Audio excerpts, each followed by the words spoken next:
Now we will see if we will provide super elevation on the curve, what happens to the vehicle. ठीक है.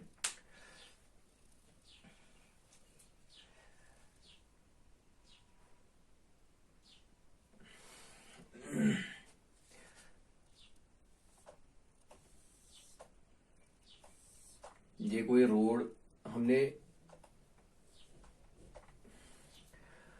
ये road था ऐसे, हमने इसको जो आउटर एज है इसको रेज किया है, लिफ्ट किया है. ठीक है. This is called banking. Banking जो मैंने आपको पहले ही बोला है, बैंकिंग या कैंट या सुपर एलिवेशन. ठीक. Raising of outer as. ठीक. तो ये व्हीकल है हमारे पास. अगर ये व्हीकल है, इसके ये टायर्स है. ठीक. और ये भी 2 टायर्स है इसके. दिस इज द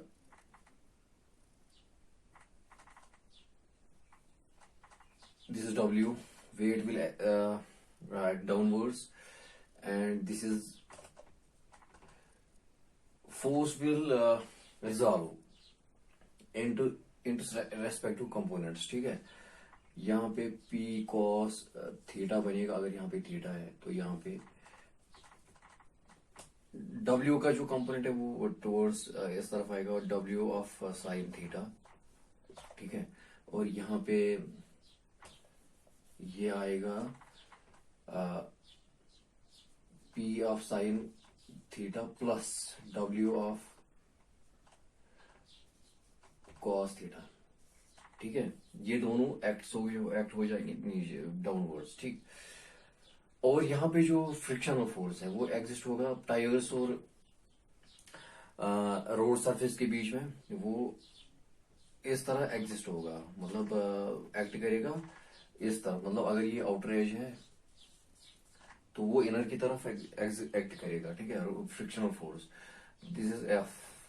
एफ होता है बराबर W in F into W. ठीक. ठीक है ना. तो एफ किसके बराबर आएगा, sorry, F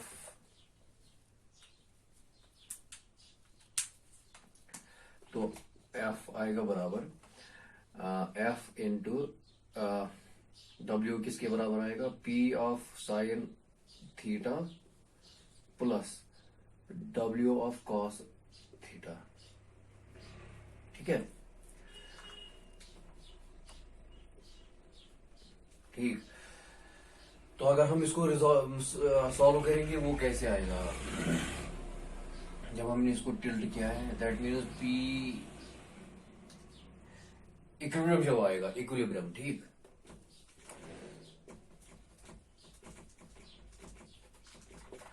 P of cos of theta will be equal to W of sin theta plus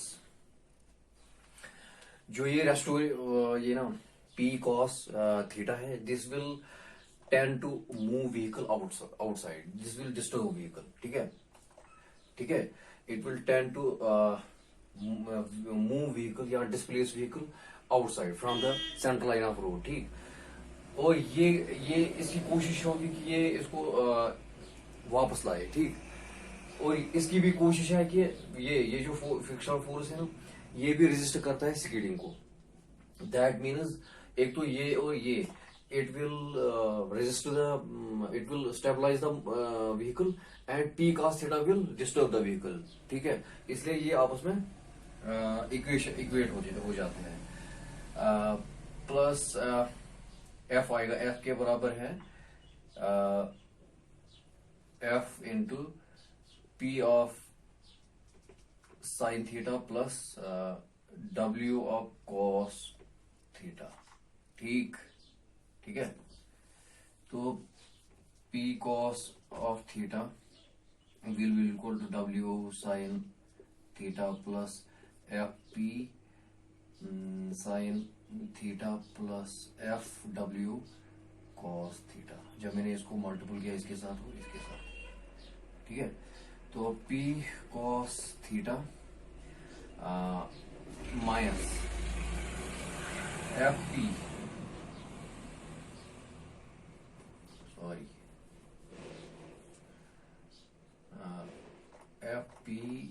sign theta equal to W sine theta plus F W cos theta. ठीक,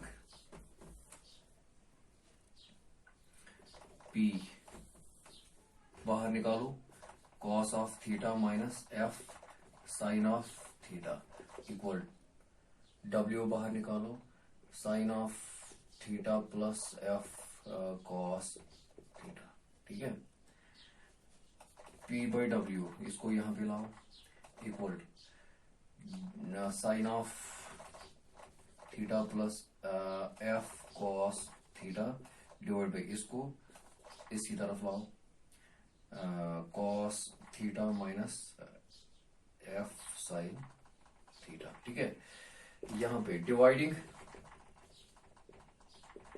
both numerator and denominator by cos theta. ठीक है, तो अगर मैं इसको divide करूं ये बनेगा P बाई, यहां भी ऑन राइट हैंड साइड। ठीक है, यहां पे करना है P by W equal to sine, जब मैं इसको कॉस से डिवाइड करूं साइन बाई कॉस हो गया tan थीटा। ठीक है, tan of theta plus F cos by cos हो गया 1, that is F, and this is sine by cos 1 minus F sine divide by cos tan of theta. ठीक है, it will serve, but tan theta जो है, tan of theta is equal to super elevation. ठीक है, जब हम इसको ऐसे सुपर एलिवेशन कैसे हम रेज करते हैं, ये है आउटर एज, ये है इनर एज, ये है आउटर एज, जब इसको रेज करते हैं बाय परपेंडिकुलर, कोई भी ये है बेस, तो tan थीटा किसके बराबर आएगा, परपेंडिकुलर बाय बेस, है ना। तो ये tan actually that is E, this is called super elevation. तो इसके बजाय हम लिख सकते हैं P by W equal to tan of E plus F divide by 1 minus F E. ठीक है, tan थीटा के बजाय, tan ऑफ थीटा के बजाय E हम दे सकते हैं। ठीक है, जो F है that is coefficient of friction, coefficient of literal friction. ठीक, दैट इज इक्वल टू 0.15। ठीक है, यहां पे खास ख्याल रखना है आपको। देखिए, जो E है सुपर एलिवेशन जो है वो हम एज पर IRC, ये आपको नहीं पढ़ना था, ये this is related to traffic engineering. ठीक, आपको नहीं पढ़ना था ये तो, लेकिन मैं भी थोड़ा सा बताऊंगा आपको। ये जो E है, E इज 4%, यानी कि सुपर एलिवेशन इज 4%। तमाम जो अर्बन रोड्स हैं हमारे पास, ठीक है, E इज 7%। जो भी हिली रोड्स है, रोलिंग टेरेन है, ठीक है, बट विदाउट स्नो, जहां पे स्नो का कोई लेयर नहीं होता है, ठीक है, वहां पे हम E को 7% दे सकते हैं। ठीक है, E should be according to IRC 10%, 10%। E should be 10% on those roads which have hilly, mountainous या hilly, बट यहाँ पे स्नो का लेयर होता है, विद स्नो, जहां पे बर्फ का लेयर होता है वहां पे 10% देते हैं। ठीक, without snow, sorry, with snow है ये, और ये है विदाउट स्नो। ठीक, तो अगर हम यहाँ पे मान के चलते हैं 10% देते हैं, यहाँ पे समझाऊंगा मैं आपको, P by W is equal to E plus F divide by 1 minus F E. ठीक है, तो अगर हम यहाँ पे ये सब्स्टिट्यूट करेंगे, सपोज अगर tan थीटा है, tan of theta is equal to E, या sorry E is equal to tan of theta. अगर ये हम 10% देंगे, 10% वो आएगा 0.1, ठीक है, 10 डिवाइड बाई 100 ये आएगा 0.1, ठीक। अगर थीटा निकालेंगे that is tan inverse of 0.1, it will become 5.7 degrees, ठीक, इक्वल टू 6 डिग्रीज, लगभग 6 डिग्रीज। जो थीटा है वो 6 डिग्रीज है। अगर हम थीटा को 6 degree, that means E is equal to tan of 6 degrees, that is equal to 0.105, ठीक, ठीक है, 0.105 है, ठीक। अगर यहाँ पे ये ई इज इक्वल टू 0.105 है, अगर यहाँ पे हम पुट करेंगे इसको 0. E plus F divide by 1 minus 0.15 into 0. Sorry 0.105, it will become this portion will become equal to, जैसे हम 1 माइनस 0.15 इंटू 0.105 करेंगे ना, ये this will be equal to 0.98 something, ठीक है। That means it is equal to, वो हम 1 ही ले सकते हैं। इसका मतलब ये है कि अब up to 10% this fraction is 1। तो हम लिख सकते हैं ऐसे, तो हम ऐसे भी लिख सकते हैं यहाँ पे P बाई W